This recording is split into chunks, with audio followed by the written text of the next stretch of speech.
Hey, this is Ross Marquand. Be sure to subscribe to DNC Digital.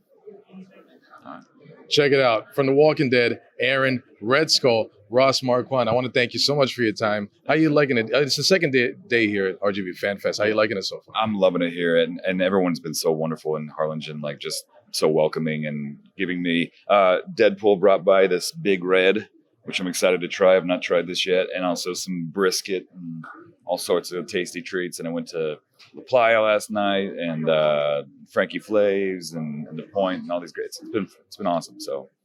I know that you were a Boy Scout when you were a young man. Yeah. Did any of that experience help with the authenticity of your role in The Walking Dead? Yeah, I think, I talked at length with Scott Gimple, showrunner, when I first joined the show, and I really felt like he probably was a boy. Aaron was a Boy Scout. I just got the impression as a young man. So I think it was helpful also for knot tying and just general survival skills, because I think we used to go into trips in the mountains in Colorado, and as a part of the Order of the Arrow, I'm going to get real nerdy here for a second, but we would have to stay out overnight for 2 nights in a row with no tent, no tent.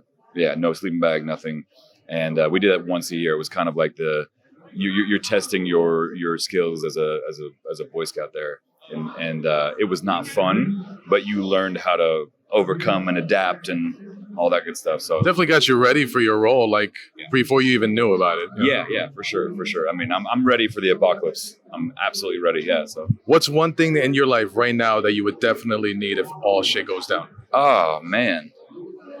I mean, it sounds silly, but I would just miss music. I would miss having like an account where I could play any kind of music at any given time. Like that would be the thing that I would miss more than anything. So if I could have music as like a device, like an iPod or something that could play music, I'd be fine. I'd be totally fine. We're going to fast forward. 9 years old, you were in a church pageant. Yeah. That's when you realized that you wanted to be an actor. You did some stage work to Kill a Mockingbird in college. And you did your research, man. Oh, no, I do. What's the difference between stage acting when you have the audience right there to respond to everything and now film in the big screen? It's funny because theater is so immediate. Like you're on stage, you do a line, it evokes laughter or tears or some sort of human reaction, and it's nice because you can kind of play off of that. With film and TV, I feel like it's obviously down the road. I mean, I was telling I shot Avengers 2 years ago, and I was just so giddy to hear people's reaction and see how people felt about that. But it's all delayed. It's all delayed gratification and delayed interaction. Like when people come up and say like, "Oh, I loved you in this," and it's like it feels great, but it's always like a year or two down the road, which is it's an odd thing for an actor to put your heart and soul into something and then have to wait until it either goes over well or it doesn't go over well. And luckily, I've been a part of some great projects that have gone over very well. So your character in The Walking Dead is, in my words, a character who just happens to be gay. It's not very full frontal when you see him. How do you feel about that platform you have for that community, and what kind of response did they give you? I mean, I've said it before, but the best thing about my job is coming to conventions and meeting young LGBTQ fans who are thinking about coming out or have just come out, and having these difficult conversations with their family, and they're inspired a lot of time because of characters like my like Aaron, Tara, Jesus, and all the LGBTQ characters on our show. Because of the popularity of the show and because families watch the show together, they are getting the opportunity to have these conversations in a way that maybe they wouldn't before.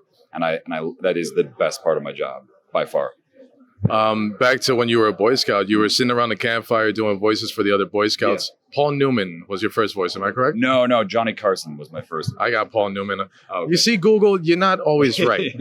The internet is rarely spot on, but yeah, I mean, every once in a while. So you do those voices, and now you lend your voice sometimes to other actors without credit.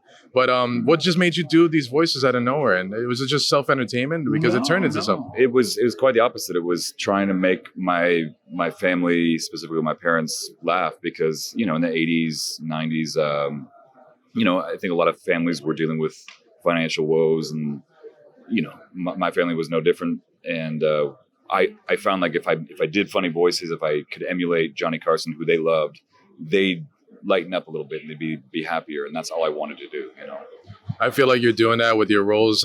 You have a ton of people coming to see you. I congratulate you for that. I congratulate you, and I really appreciate your time. Yeah, Where can they find you on social media? They can find me on the Twitters, on the Instagrams, on it's just my name.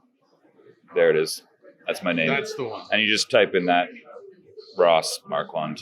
Ross Marquand, Avengers. That's him. That's you, right? Yes. Okay, cool. Yeah. Just making sure because we just did an entire interview. Walking Dead, Avengers. Thank you so much again. Thank you, bud. Appreciate that. Have a good day. Thank you.